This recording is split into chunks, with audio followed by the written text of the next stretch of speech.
C'est avec beaucoup de joie que je suis parmi vous aujourd'hui pour la messe du dimanche, du troisième dimanche de Carême, la bénédiction de cette église rénovée. C'est beau d'avoir une église rénovée.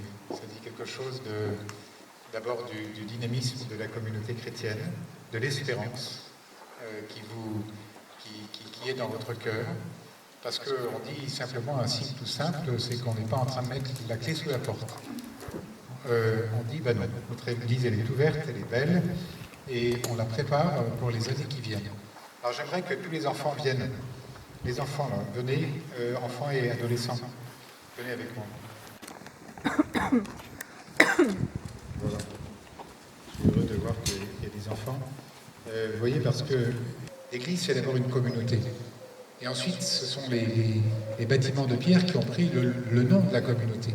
Quand on dit l'église ou du centre du village, oui, évidemment, c'est le monument de pierre. Mais au fond, d'abord, c'est la communauté. L'église, c'est la communauté. C'est celle que vous allez devoir faire vivre. C'est celle dont vous allez vous occuper dans les années à venir. Et donc, vous voyez, ça, c'est vraiment la transmission. Et vous pouvez être fiers, vous, les adultes, de transmettre à cette génération une église qui est belle, qui a du sens, qui porte à la prière. Et une église qui, au milieu du village, eh bien, propose à tous de lever les yeux vers le ciel et de dire qu'au fond, oui, nous avons à travailler sur cette terre, oui, il faut gagner un salaire, construire des maisons, exploiter la terre, etc. Mais l'horizon, c'est le ciel. L'horizon, c'est la vie éternelle.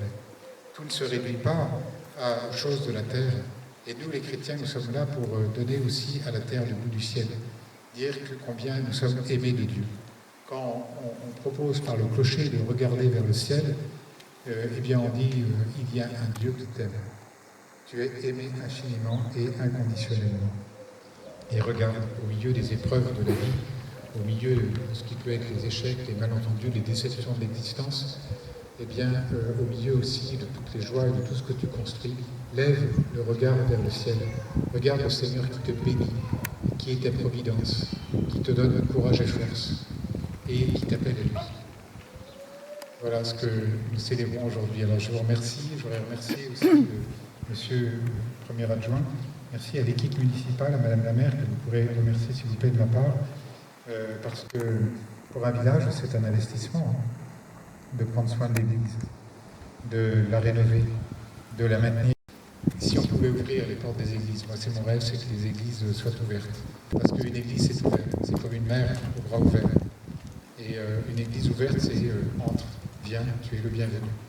Alors je sais que parfois on y a des vols, mais est-ce qu'on peut ensemble trouver des moyens, par des présences, par des caméras, je ne sais pas quoi, mais pour que nos églises soient ouvertes et que tous ceux qui y passent, eh bien, voilà, ils soient les bienvenus. Et moi, on constate tous que quand on laisse une église ouverte, eh bien, les témoignages du passage, vous savez, c'est une petite bougie qui a été allumée. Souvent, il y a quelqu'un qui rentre, qui allume une bougie. Voilà. Et ça, c'est vous, la communauté, qui ont décidé, voilà, avec la génération qui vit. Alors, je vais juste bénir ces travaux. Je voudrais remercier aussi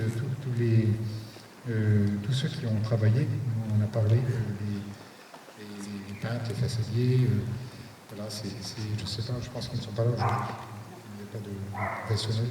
En tout cas, le travail est magnifique. Voilà, je vais vous bénir, vous qui êtes l'église, les pierres vivantes. Je vais bénir cette église juste avec les enfants. Vous allez venir avec moi, on va bénir l'église. Ensuite, je ressortirai et on entrera en procession. C'est